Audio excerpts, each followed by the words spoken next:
Bismillahirrahmanirrahim. Assalamualaikum warahmatullahi wabarakatuh. Alhamdulillahirabbil alamin wassalatu wassalamu ala asyrofil anbiya'i wal mursalin wa ala alihi wa sahbihi ajma'in amma ba'du. Ahibatul kiram azanallah wa yakum. Baik, berjumpa lagi di kelas keilmuan kita. Para peserta yang dirahmati Allah Subhanahu wa taala. Alhamdulillah kita telah masuk ke pertemuan ke-10. Baik, para peserta yang dirahmati Allah Subhanahu wa taala, biasa di video kali ini juga akan ada 3 pertanyaan yang akan kita bahas di 3 kali ini. Baik, kita langsung saja masuk ke pertanyaan pertama.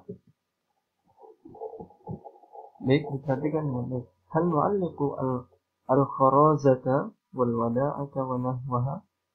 Apakah kita boleh memakai manik-manik kerang, untuk dijadikan apa? Pelindung, untuk dijadikan kita pelindung dari penyakit ain. Boleh tidak? Hal mu'alliqu kharaza wal wada'ah. Jadi bolehkah kita memakai kalung dari manik-manik, tapi di situ diyakini bahwa kalung tersebut atau kerang tersebut memiliki manfaat untuk mencegah penyakit ain, maksudnya biasanya untuk tidak kena ain. Kayak kendit misalnya, kalau di kita mungkin kendit, ada yang tahu kendit, dia biasanya dibuat dari orang dukun beranak, dia untuk mencegah penyakit. Ini hati-hati dengan ini. Baik, jawabannya adalah la nu'alliquha min al-'ain. Tidak, kita tidak boleh melakukannya. Walaupun kita untuk mencegah ain, tetap tidak boleh. Kenapa? Karena penyakit itu sebenarnya tidak akan bisa tertolak gara-gara kita pakai ini. Ya. Kalau kita yakini ini bisa bahaya, jadi jangan sampai kita yakini, jangan sampai kita pakai yang seperti ini. Tidak boleh. Tidak. Penyakit ain itu dicegah dengan diruqyah. Kalau udah kena, kalau belum ya jangan pajang foto, jangan terlalu aktif di media sosial, terutama anak bayi, apalagi bayi misalnya cantik atau ganteng dan sebagainya. Hati ya, karena penyakit ain itu tidak berawal dari mata. Tapi itu semua tidak akan pernah kalau kita selalu menyembunyikan dan selalu menjaga. Ya. Baik, Allah Subhanahu wa taala berfirman di qauli ta'ala wa in Allah bidurri fala kashifa lahu illa. Jadi masih ayat yang tadi bahwasanya Allah Subhanahu wa taala, dan jika Allah menimpakan sesuatu kemadaratan kepadamu, maka tidak ada yang dapat menghilangkannya kecuali Allah sendiri. Jadi kalau misalnya kena penyakit ain, itu karena Allah berkehendak, dan pasti yang bisa menyembuhkan Allah Subhanahu wa taala. Dan bukan karena penyakit ini tidak kena karena gara-gara ini, tidak. Jadi jangan sampai kita berpikirkan dengan memakai kepercayaan yang harus kita hapus. Kenapa? Karena ini berbahaya sekali kepada keyakinan kita kepada Allah Subhanahu wa taala. Bahwa di ayat ini Allah menerangkan bahwasanya tidak akan ada yang bisa memudaratkan kita, mencelakai kita, kecuali Allah Subhanahu wa taala sudah mengizinkan, dan Allah Subhanahu wa taala yang memberikan izin. Dan tidak ada yang bisa mengubahnya kecuali Allah Subhanahu wa taala. Baik, Allah sallallahu alaihi wasallam, man allaqa tamimatan faqad asyraka.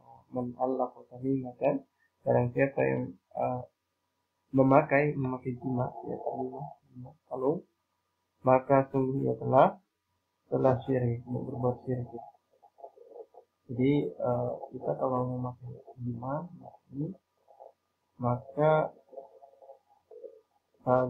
termasuk sudah menyekutukan Allah Subhanahu wa taala. Ya. Ini hadis sahih bahwa man allaqa tamimatan faqad asyraka. Berarti yang memakai gelang, kalung yang diyakini kalung tersebut memberikan manfaat, maka itu termasuk syirik. Hati. Baik. At-tamimah al-harraza wal wada'ah tu'alliq min al-ain. Jadi tamimah itu ya jimat yang dipakai untuk mencegah penyakit ain. Hati ya, kawan-kawan. Baik. Ini terjemahnya, apakah kita boleh menggantungkan kalung jimat dari permata atau rumah kerang atau sejenisnya untuk mencegah penyakit ain? Kita tidak boleh menggantungkannya sebagai penangkal ain berdasarkan Allah Subhanahu wa taala, yang artinya, dan apabila Allah menimpakan kemudaratan kepada kamu, maka tidak ada yang mampu menghilangkannya kecuali Allah Subhanahu wa taala. Dan sabda Nabi Shallallahu alaihi wasallam, barang siapa saja yang menggantungkan tamimah atau jimat, maka sungguh ia telah berbuat syirik. Sahih riwayat Ahmad. Tamimah artinya adalah kalung dari permata atau ruang kerang yang digantungkan untuk menangkal air. Hati-hati ya kawan. Baik, kita lanjutkan ke pertanyaan kedua pada pertemuan kali ini. Baik, ma hukmul amal bil qawanin al mukhalafati lil Islam? Apa hukum kita beramal dengan aturan atau undang-undang yang bertentangan dengan Islam? Boleh tidak kita beramal dengan aturan-aturan atau undang-undang yang dibuat oleh manusia tapi bertentangan dengan Islam? Boleh tidak?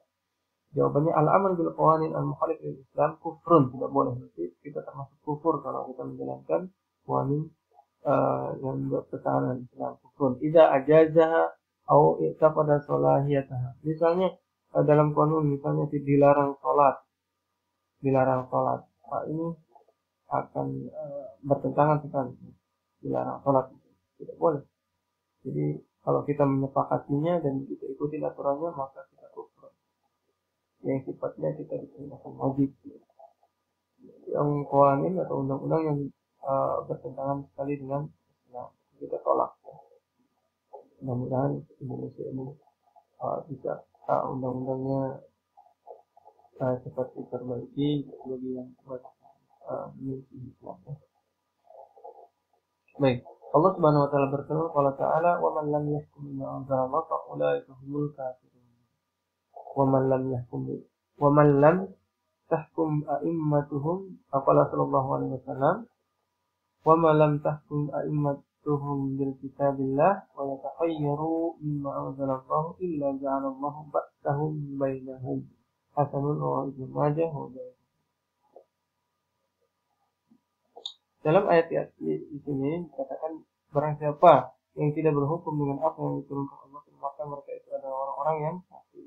Jadi kalau kita berkuanin dengan kuanin yang menyelisih Islam, maka berarti kita tidak berhukum dengan Islam. Maka kita termasuk orang-orang kafir. Tapi kalau misalnya kuaninnya masih tidak mukhalaf Islam, ya tidak masalah. Yang masalah itu adalah yang menyelisihi Islam. Dalam hadis Nabi juga dikatakan, wa man lam tahkum a'immatul kitab, ketika para pemimpin mereka tidak menjalankan pemerintahan berdasarkan kitab Allah yaitu Al-Quran, dan tidak pula memilih dari apa yang Allah telah turunkan, maka Allah akan menjadikan persengketaan di antara mereka. Jadi pasti aja akan ada cekcoknya, ya, seperti yang kita perhatikan sekarang, undang-undang di Indonesia bukan dari Al-Quran, maksudnya dibuat oleh manusia, maka ya seperti ini ya kita hadapi sekarang, bagaimana undang-undang selalu saja ribut-ribut masalah undang-undang.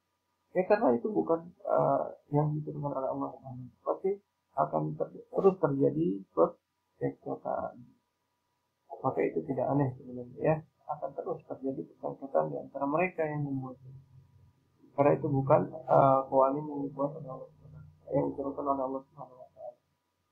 Tapi kalau qawanin tersebut masih tidak menyelisih Islam, tidak masalah kita patuhi. Tapi kalau menyelisih baru kita tolak itu, ya. Baik, peserta silahkan dibacaannya. Baik, apa hukum mengamalkan undang-undang yang menyelisih Islam? Maka hukum mengamalkan undang-undang yang menyelisih Islam adalah kekufuran apabila ia membolehkannya atau meyakini kebenarannya.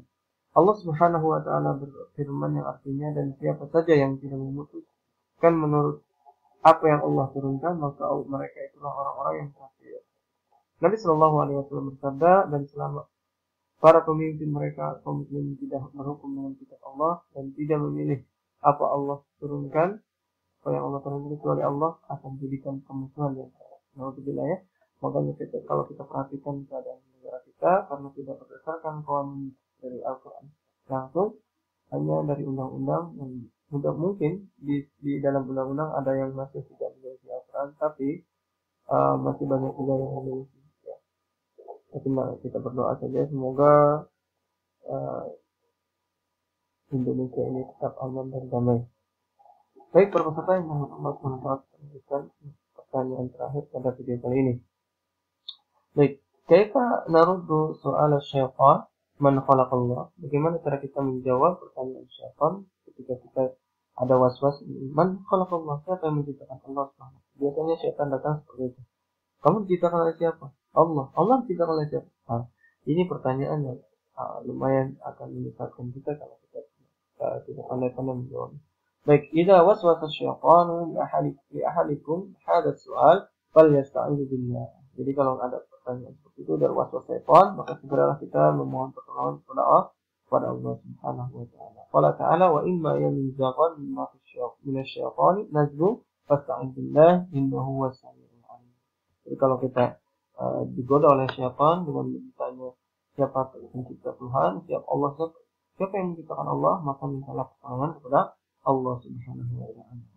Allah Subhanahu wa taala berfirman yang artinya, dan jika syaitan mengganggumu dengan suatu gangguan, maka mohonlah perlindungan kepada Allah Subhanahu wa taala. Sesungguhnya Allah lah yang Maha mendengar lagi Maha mengetahui. Dalam wa'allamana Rasulullah sallallahu alaihi wasallam, Nabi sallallahu alaihi wasallam mengajarkan kepada kita untuk melawan tipu syaitan dengan mengatakan naruddu kaidah syaitan wa naqul amantu billahi wa rasulih Allahu ahadun Allahu samad lam yalid wa lam yulad wa lam yakul lahu kufuwan ahad. Jadi amantu aku beriman kepada Allah dan rasul-rasulnya. Allah adalah Maha Esa, Allah Maha tempat bergantung. Allah tidak beranak dan tidak pula diperanakan, dan tidak ada seorang pun yang setara dengan Allah. Gitu ya. Kemudian summa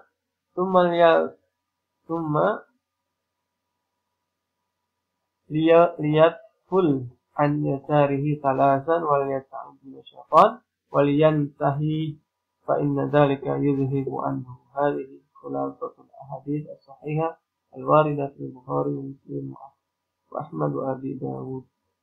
Lalu ia meludah yang taful, lihat full meludah ke arah kirinya 3 kali sambil memohon perlindungan kepada Allah dari syaitan. Jika hal ini dilakukan, maka godaan setan akan menolak dan menyebabkan iblis terusir darinya.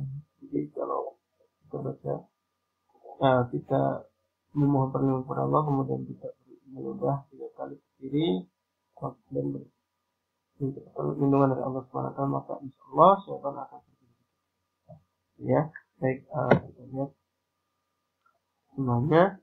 Bagaimana cara kita menangkal pertanyaan syaitan? Siapa yang Allah? Maka jika setan menunjukkan pertanyaan ini kepada salah seorang dari kalian, maka hendaknya ia berlindung kepada Allah. Allah Ta'ala berfirman yang artinya, dan jika setan mengganggumu dengan suatu gangguan, maka mohonlah perlindungan kepada Allah.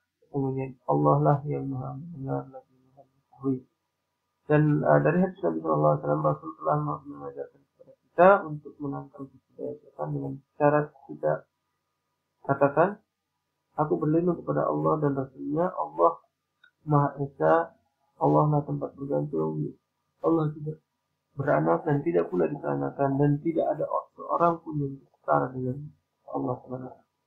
Lalu kemudian ia meludah ke kiri sekali, mohon perlindungan kepada Allah Subhanahu wa taala dari setan, dan berhenti. Setan akan berhenti, maka sementara mengikuti itu dapat jadi kita akan terhindar dari godaan. Baik, pada video kali ini itu yang bisa disampaikan. Mudah-mudahan bermanfaat. Kita lanjutkan video selanjutnya di video 11.